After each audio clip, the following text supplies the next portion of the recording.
All right, well, welcome everyone. Um, the Museum for Art and Wood is proud to present how it started and how it's going. It's a speaker series that is dedicated to collectors and collecting. Tonight we'll dive into Bill Gehrman's collection. He's so kind to join us. Bill is an accomplished marketing professional and civic leader and is the founder and CEO of En Route Marketing, a strategic marketing agency focused on cultural tourism and civic projects. En Route provides marketing, public relations, digital marketing, social media, content development, paid media, and project management services to an array of clients, including Museum for Art and Wood, the Clay Studio, Craft Now, Visit Philadelphia, the Philadelphia Orchestra, an ensemble Mosaic at Navy Yard. A Philadelphia native, Bill and his partner Chris are active supporters of the visual and performing arts and have become amateur collectors of regional craft artists. So with that, I'm going to go ahead and turn it over to Bill, who's going to share with us his story. Great. Thanks so much, Katie and Nava, for having me. Hi, everybody. I'm really excited to have this opportunity to talk with you.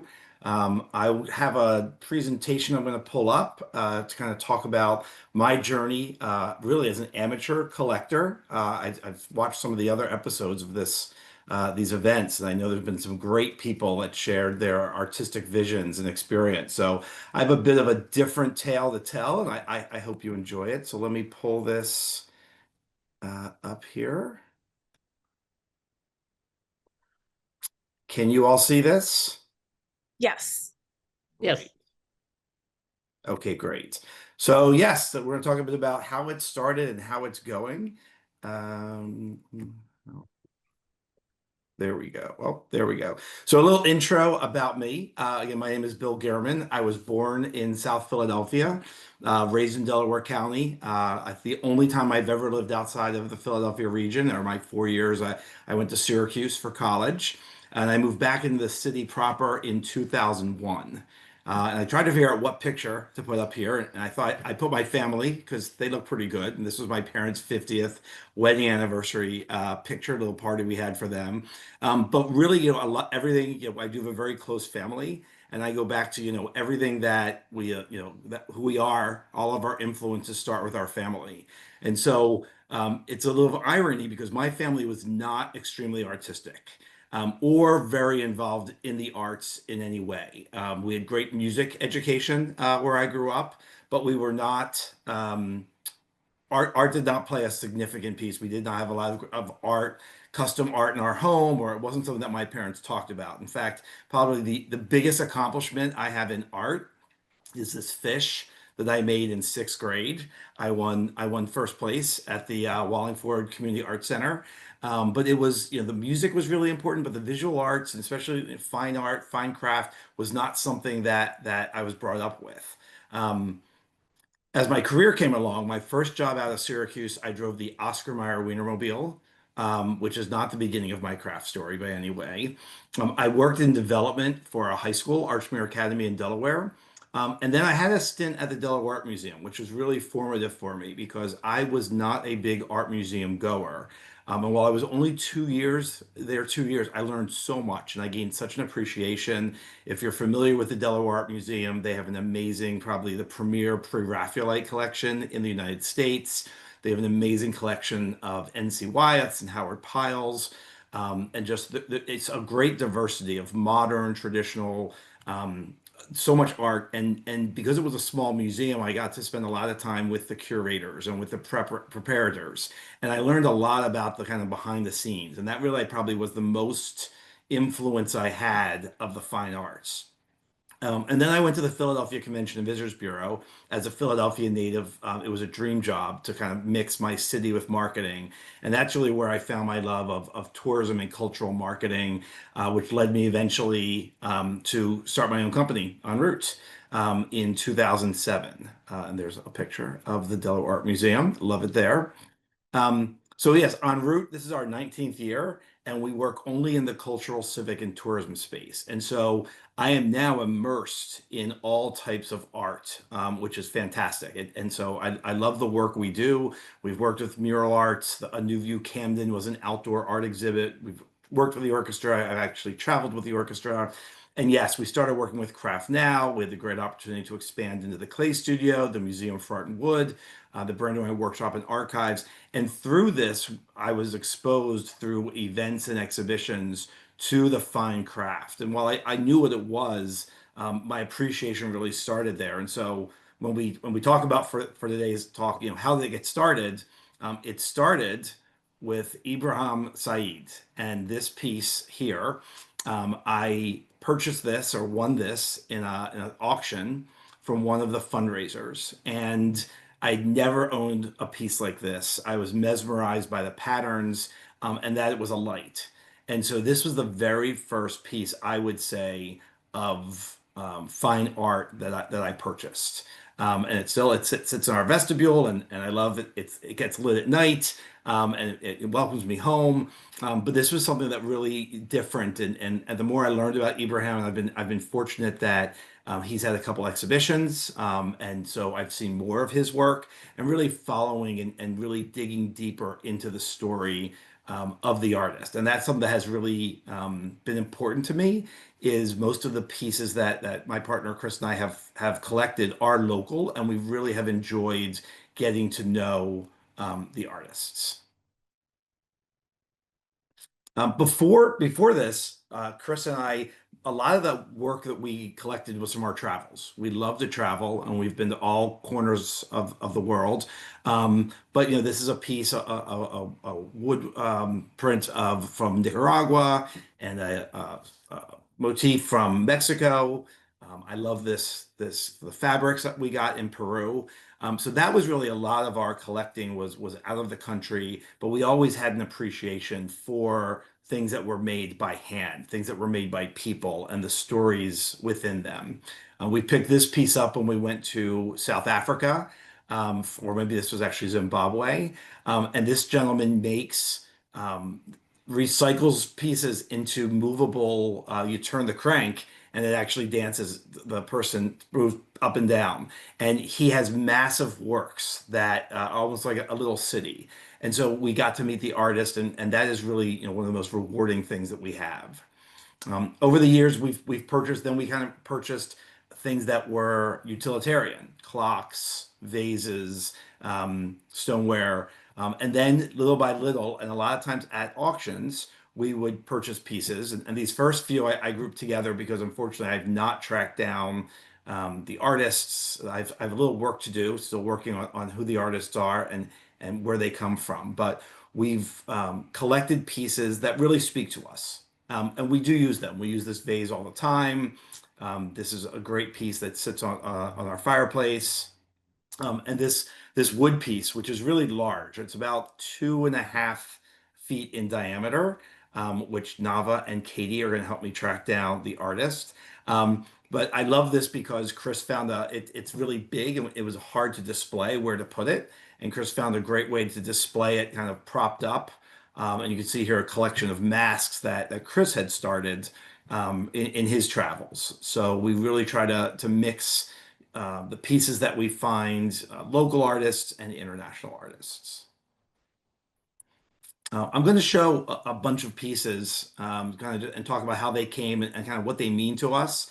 And please jump in if you have any comments or questions. I also, as we get to the wood pieces, I am not the curator person. I am not the person with the deep knowledge of the art. So Nav or Katie or anybody, if you have information about the artist or the piece that you would find interesting, please feel free to jump in. This piece by Claire Rogers, she's one of the founders of the Clay Studio, which I did not realize it was by her until after we had purchased it. But the stoneware is great, and one of the things I love about this is we had a part of the reason I was able to track down, or the reason for tracking down a lot of the information about these works, is we hosted an event for Craft Now a few months ago to kind of a fundraiser and to share our collection and kind of some of these stories with them. And Claire was there. Claire came, and this piece is located in our parlor, right inside the front door, and it's centered on this library table. And she was so touched and so excited that it was there, and it had been upstairs in our house. And when our friend helped us to design the parlor, he brought it down from the second or third floor, said, no, this needs to be here. And we built some of the colors of the room around it. And she loved that. And that really meant a lot. And it hasn't moved in maybe 3 years. It's really a centerpiece of our parlor. We've gotten into collecting. We are not afraid to cross media. And I've been trying to really have a diverse collection. And this really huge piece also is in our parlor by Charles Emblem. He's a Chester County metal worker. And I love the shape of it. And he actually delivered it. It's so heavy we could not get it. He delivered it on his own and spent a little time talking about that it was actually a different shape, and the piece on the top, the curved piece, he added later. So it could go outside, but I think it could be damaged. So we prefer to have it inside as really a signature piece. But we love having metal as part of the collection. This is also a favorite of ours. This is a Warren Muller we picked up through In Liquid, one of the In Liquid events. And I love the light. I talked earlier about the Ibrahim Said piece. I love craft that has light to it, whether it's a pattern or it's something that's reflective or it's just purely light bulbs. This, again, lights up in our house, is on a timer every day, so that when we come home, it's there greeting us, and just it puts such a great hue in the room, that it's one of my favorite. I couldn't imagine not having it on in the house.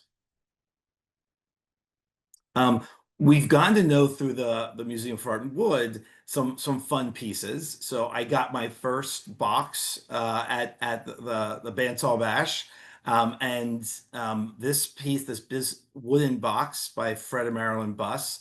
I love that I keep it in my office, and it's a great little hidden storage place. That the top comes off, and I love the playfulness of it. I love the natural texture to it, and the size, which was followed by this piece by Paul Moraldo, which I think we purchased last year at the Museum of Art and Wood's fundraiser. This is called Saturday Morning Cartoons, and I really, really wanted to have this. I definitely spent way too much time watching TV as a kid, and the old school look of this piece, so simple in form, but it also has an inside space, so it also serves as a box.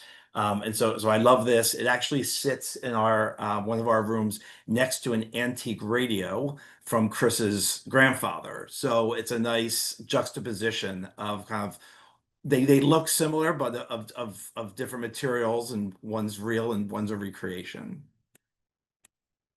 And no, and Kerry, he's from Collingswood, right? So he's really close, local. It's been great. I got to meet him, and I've been getting to meet some of the artists over email as I've been trying to track down information, including Jason.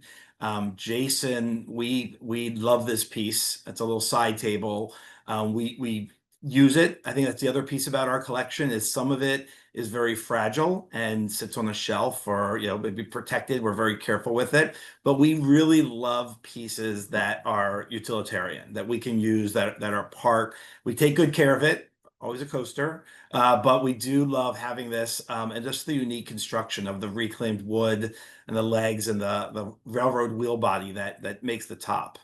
So when I was reaching out trying to get more details, Jason was one of the artists I could reach out to. And I love that the artists were all excited they said, we all love to find out where things ended up. We never know where it ends up. It goes, and it goes to someone who buys it, and maybe it gets resold or goes to a collector. So they really enjoyed getting pictures of how we're placing and using their art. This is another table that we purchased from the Museum for Art and Wood, by Philip Hauser, of New Jersey. We love this piece for the top. I guess it's acrylic, I believe. Or is that natural stone, or it's acrylic? Yes, I'm so happy you guys are here to keep me honest. It's a resin, A Bill, resin. that be poured into the gaps in the material and then, processed and sanded over. Great. Thank you, Nava. So again, we use this. We love it. We love the natural look. It's such a fine piece of art, but it has that really natural materials there. So we've been doing this for a while, and I think this year has been a great opportunity both for this program and for this event we had with Craft Now to kind of take stock. Before this, all of these pieces were really just individuals. There was no story. We had collected them, we found places for them, and over the last year, it's been great to kind of take stock and kind of say, how's it going? Where are we going with it? And so a few things that I found. One is that we purchase things that we love, no matter that speak to us. And this is a piece that I purchased from the Clay Studio by Jonathan Farrell, and it's quite grabbing, as you can see. I adore this piece for the craftsmanship of the teeth and the eyes and the muscles. And it sits there and it is shocking, but every time I look at it, I love the human characteristics and that it's almost alive. And I've gotten to learn a bit more about the processes. I'm learning about the cold finish. Again, talking to Jonathan, learning more about how he works and how he creates pieces. But this is one of my favorites. Chris never knew where to put it, but we found the perfect place in this little nook. Um, Similarly with this clay piece, Expressing Nature by Marion Tebbins. Really, again, I love this piece and it's been sitting in our house, but to understand what she did, understanding that, she had this large rock leaf and then she rolled it into the slab of clay, and then having a firing to bring out the chemical reactions of the copper oxides.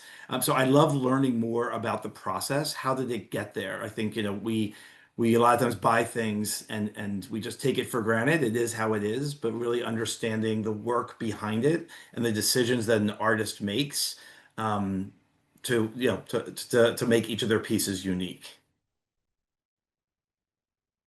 Again, light. I can't get enough of the light. And this is a great piece by Aaron Harrell, who is in Philadelphia still. That he upcycles. These are drum. What do you call them? They're drums, but the rims, drum rims, I guess they are, drum shells. And so this piece is just great. I did not realize they were drum shells until I reached out to Aaron to get more information. And I believe he has another exhibition coming up, or he's going to be something's coming up with Aaron soon. Is that correct? You guys know? He's a member at NextFab, so it might be a Okay. next associated event. But yeah. Okay. I heard something through Craft Now that he was having an exhibition coming. So we love this piece again. The light, the shadows they create on the wall. Again, that utilitarian. They're part of our daily life. They fill our home, and they're not just they're active participants in our home, not just put on a shelf. And then we're very proud to have a Nagashima table that again we purchased from the Museum for Art and Wood. This is a absolutely beautiful piece. Probably one of the nicest things that we own in our home. But again, it sits in our parlor and it's part of, we don't, it's not behind glass. We're very much all of these pieces, their textures, their colors, they make our home what the home is. And so it's so authentic, and we look at them every day. We absolutely love them. That we love this table. And then this perhaps is one of my favorite pieces I've ever purchased. And I'm embarrassed that I don't have the name of it. But Peter Olson, who's local in Malvern, this I purchased, and I'd never seen work like this done. So detailed with the inlay of the photographs, and the detail, but it's so sturdy yet so delicate. And when you look at it from the top, it's actually an urn that the top comes off, but you can see the repeated faces all the way around the brim. And then when you take off the top, there's another group of figures inside. It is, I feel like I can look at it eight different ways and see something new. So this is definitely one of my favorite pieces. I can't believe I own something so fragile and so nice. But it's a great piece. And then I wanted to end with a little story of, again, like where are we going? And this is a story that I love to tell. And this piece, we have a lot. I'm not talking about our two-dimensional art. We have another collection of that it spans very local artists to some well-known artists. But we met Olga in Amsterdam on vacation, and we love going to art markets and again buying local art. And Olga was there, and she was selling little pieces like this. And Chris could not decide between two of them. And I said, well, you should just get both of them. I think they were 12 euro each. And when we made the purchase, Olga started crying because it was her first sale ever in this market. And she was so thrilled and so touched. And we were so happy. And we got her cards and we left. And that was kind of the end of that story. And when we visited with friends in Amsterdam, they told us that you can take any piece of art like this and upload it to China, and they will recreate it any size. And you could turn this into a really big piece, and they'll paint it, they'll replicate it, put it on a canvas, and send it back to you. And Chris loved the idea of a large version, but he could not bear to think about having a no, unnamed artist in China copying this woman's work. So Chris reached out to Olga and asked if she would paint a larger version. And he commissioned her to do that. And so this is really the centerpiece of our parlor. And you can see on the left is the initial piece, and on the right is the larger. It's a massive piece. And again, we love it for its color and its beauty, but we love the story behind it and the person behind it. That really connecting with the artist is so important to us. And I think that is the end of my little story of where we've been collecting. I tell people I don't think we really have a collection, and then I take all these pictures and I put it together, and I guess we do. And it's very exciting to see what we have, and we are very interested in, and again, cataloging it more and understanding, and now seeing where do we fill in, what don't we have. I don't have enough glass. I love glass, and I really want to find more glass art that we can buy. But what's different? And so we're very lucky that we get to be around great artists at the Museum for Art and Wood and the Clay Studio and Craft Now. There's no shortage of fodder. In fact, one of my more recent purchases is the light behind me. This came from a local artist out near Valley Forge. So he actually was at the house. He saw it here displayed in my office. So we have some work to do. There's more that we can do. So I would love any comments or questions anybody has. I'd love to share anything that might be of value. Thank you so much, Bill. I just have so much appreciation for collectors who are willing to be so open and candid about the things that they choose to live with. And I know there's so much richness and instruction for anyone thinking about living with art. And I just really appreciate that. So thank you so much. I do have some questions. I was writing down some repeating motifs that seem to be shared in common with a lot of the works that you've decided to bring into your home. And in addition to light, you also you seem to have a focus on a lot of local artists or regional artists. And I think that's so lovely, especially considering your deep connection to this region, and also your work with artists. But what I wanted to ask is about the potential of getting to know these artists through local museums or art centers where sometimes through auctions, but sometimes directly from the store, Hmm. that organizations like ours tend to have.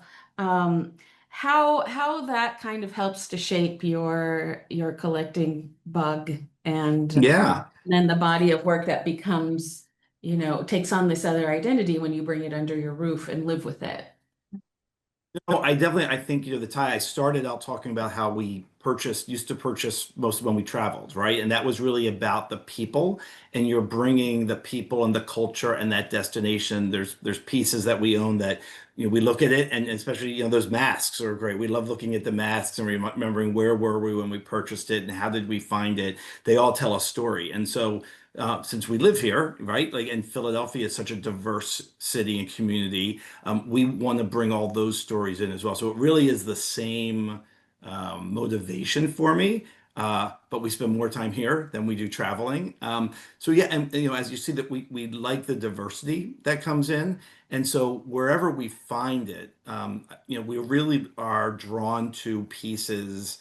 I think we have some of the utilitarian pieces, vases and glassware and stuff like that. That's great that we use it. But generally, the more decorative pieces that we like are pieces that it comes through the story of the artist. I mean, some of the pieces we definitely have purchased at an event because we met the artist there. Um, we want to know, like, we kind of want to do a little detective work going backwards and saying, what does this say about the person? What does it say about their background? What does it say about their neighborhood?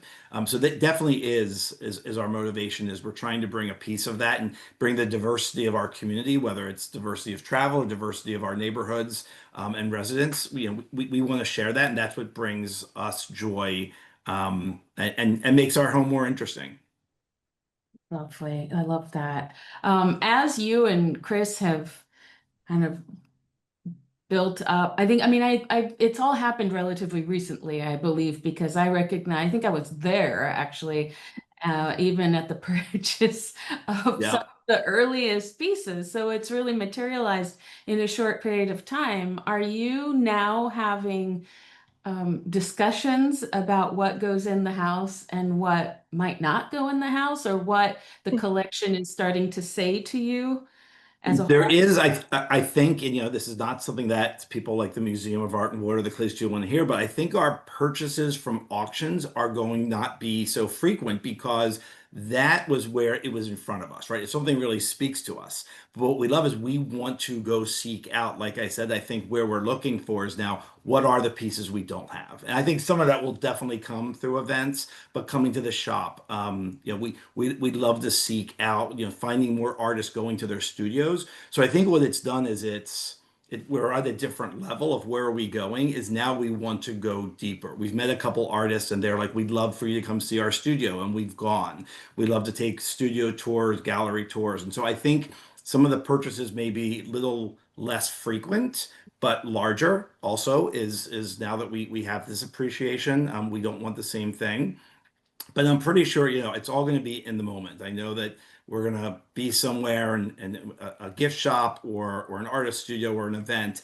And again, it's going to speak to us, and it's not something that we're going to plan.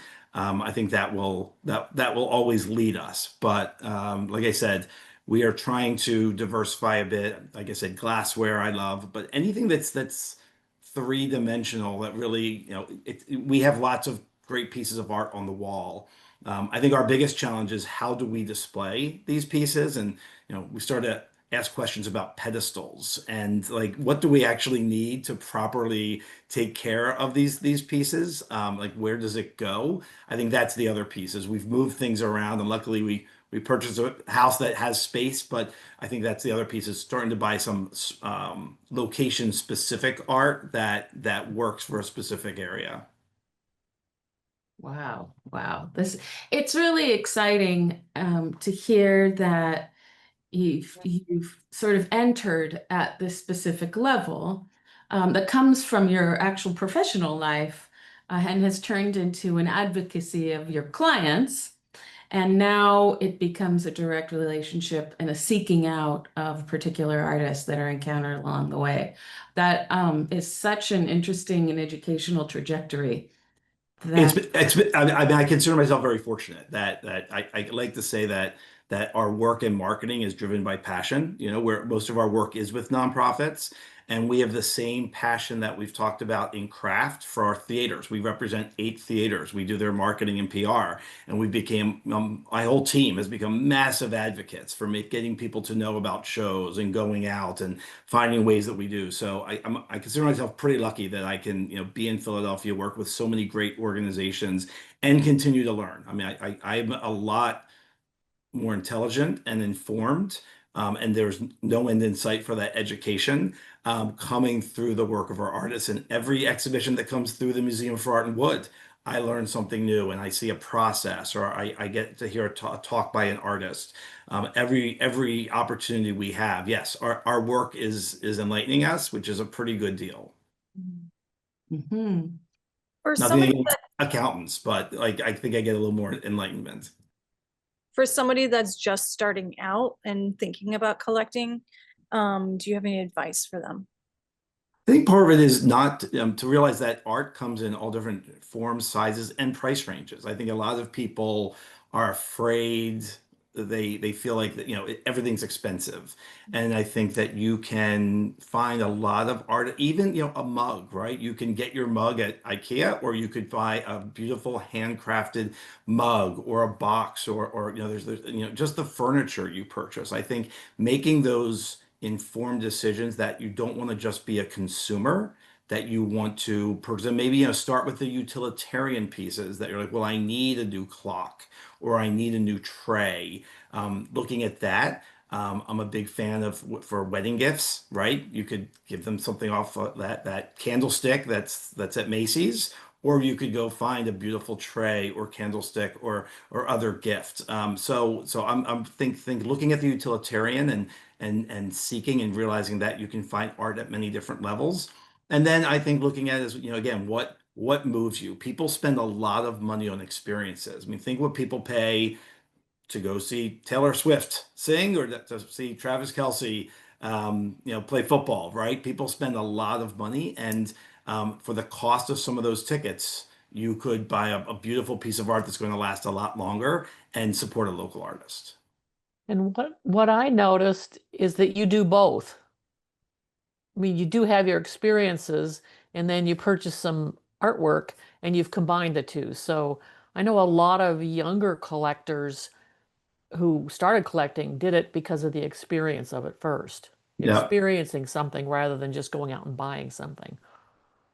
No, that's great, Betty. I appreciate that. And I think part of that, what I love that these many organizations are doing and many artists, is welcoming people into their studios, because that to me is a lot. I've been to Next Fab and watching people turn wood in front of me and understanding even the 3D printing, or watching. I've been to twice to glass blowing, and it's such an amazing experience. And I love it personally, but to think how these, I was in Venice, and of course, you have to go to Murano and watch Murano glass. You're like, how do these people turn this molten blob into this beautiful, chandelier? I think that is a lot of the experience that I think people are missing. They don't get Mm. to see the process, or understand, or have that opportunity to ask questions of the artist. How do you get that color? How does the chemistry tie into it? How do you try new things? That it's not always going to be succeed, and I think that's what people are missing, and we need to provide more of. Yeah, I love that. I'm pretty lucky. I get to see and do a lot, so that's not lost on me. And you also comment on several of the artists that you met them, and that's what you enjoy collecting, is people whose work you've met. And I liked your story about Olga, because you really wanted a larger one instead of going and doing it the easy, probably less expensive way. Yeah. You went to the No, artist. 100%. That's really important to us. Again, we want everybody to have that opportunity. We're not, we're lucky we don't always have to take the cheap, easy way. But also, going back to the woman that crafted the vase in our living room, in our parlor. Like, if I had not met her at my home someday I might be tired of that piece, and it would just be another vase, and I'd be saying, okay, well, it could go upstairs, or I might give it to somebody. Now I have a connection that, like, that in my heart, that the value increased 10 times because I met the woman, she saw it in my home, we talked, and that makes a really strong connection.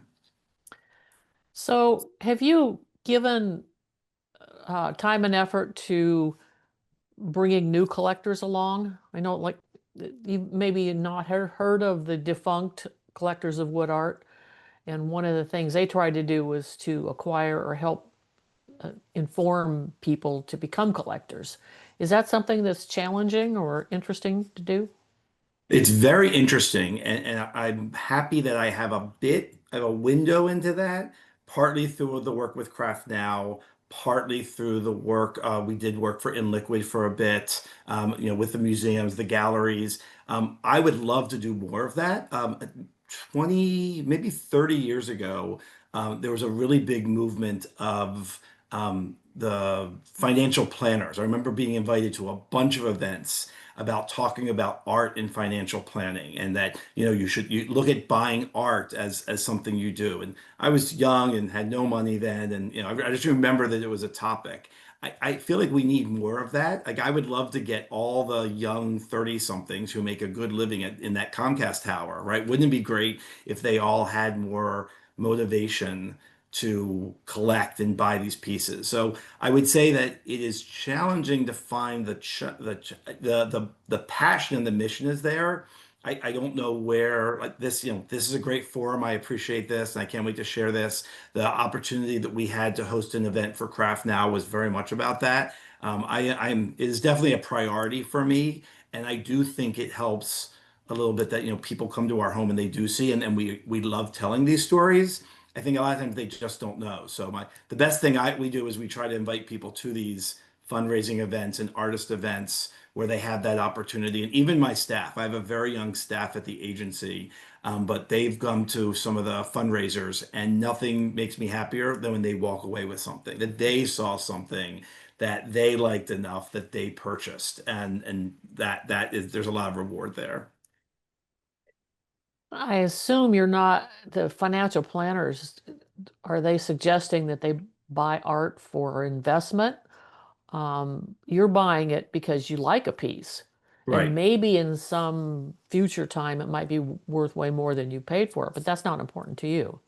Oh, no, not at all. In fact, no, I think that these financial planners, I think a little bit was buying art for investment, a little bit was donating art, like in your will, I think in your Mm. estate planning, donating art to nonprofits, or selling it. I think it was something in the estate planning as well. But we do have that kind of joke now. Chris and I are like, what do we do? Like, we could have a sale at some point, like to raise money for. We might have to, clear out some space, and we might have to raise money for one of the craft charities.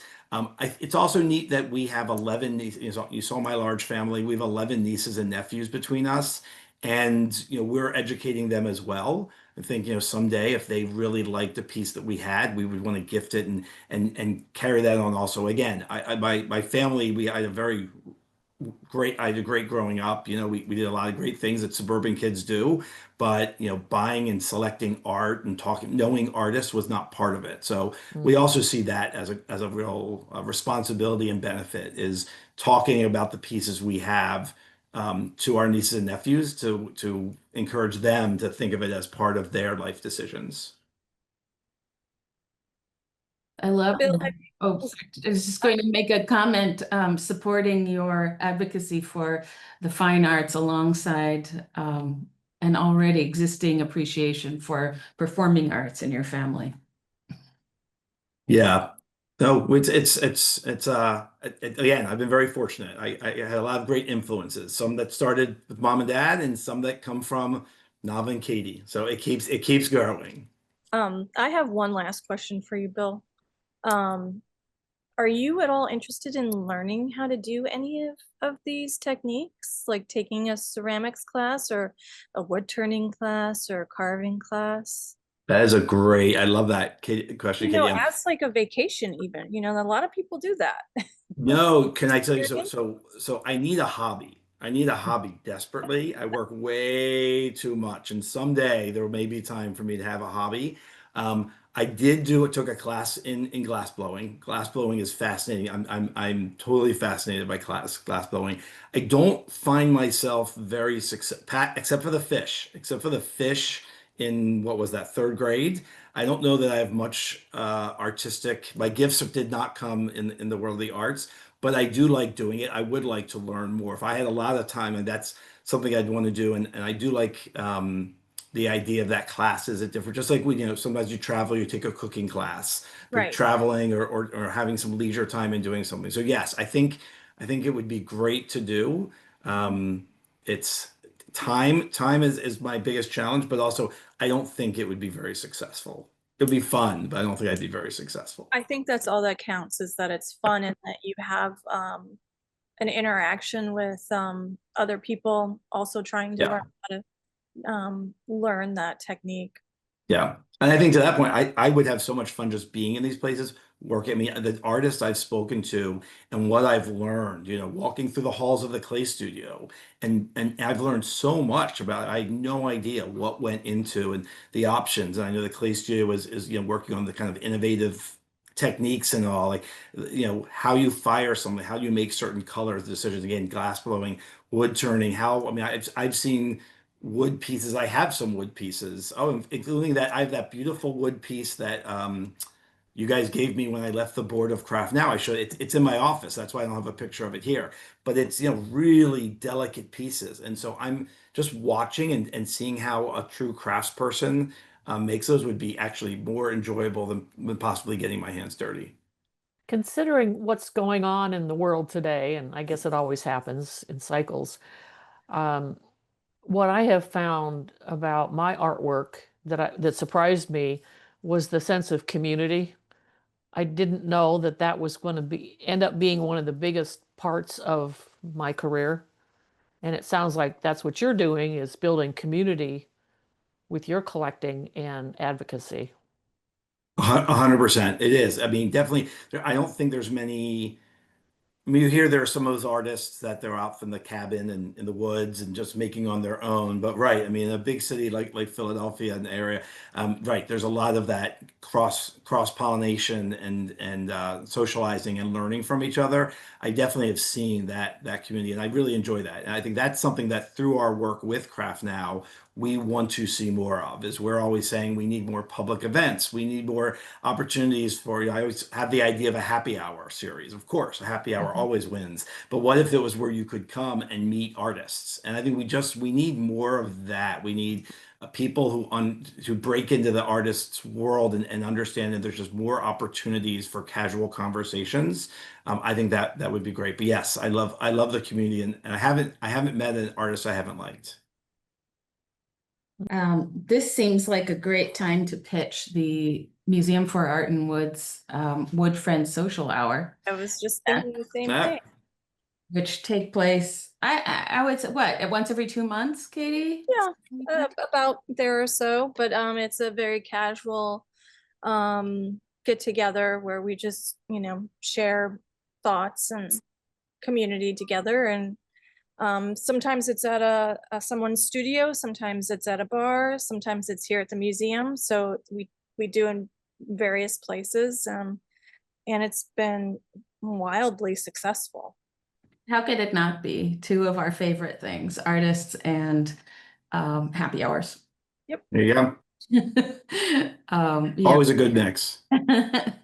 And they're heavily attended by local artists. So Oh yeah. Oh, that's great. Yeah, I'll have to look that up. I can have fun with that. Yeah. I have a question for you. Earlier we were talking about two cats that you share your space with. Can you do a little to dispel the rumors that you can't have an art collection and cats in the same house? Oh, that's a very interesting. Yes, I mean you've seen it. We have it. They have not damaged a thing. We're very aware of what we have around, but no, 100%. Our cats are very active and they're up on every table, everything. And yeah, that is not an issue for us. Again, we make smart decisions. Um, but yeah, no, we've not had any issues knock on wood, that has not been a problem. Can you give us an example of one of these smart decisions that you've incorporated?